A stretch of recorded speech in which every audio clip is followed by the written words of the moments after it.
క్రైస్తవునికి కావాల్సిన ఏంటి?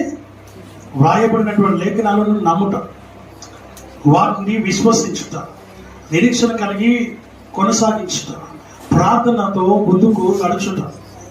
ఆమేన్, హల్లెలూయా. వాక్యం ఆ రీతిగా సెలవిస్తాను. ఇంకేమన్నా చూస్తేని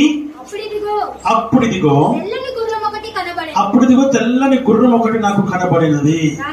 దాని మీద కూర్చుని ఉన్నవాడు నమ్మకమైన వాడును సత్యవంతుడును.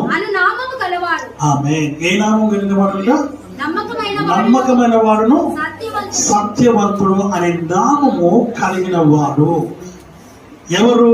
ఆ తెల్లని గుర్రము మీద కూర్చుని ఉన్నటువంటి వాని పేరు, ఆయనకు ఇవ్వబడినటువంటి నామము లేక పేరు ఏంటిదనంటే నమ్మకమైన వాడు, సత్యవంతుడు అని చూస్తూ ఉన్నాము. హల్లెలూయా.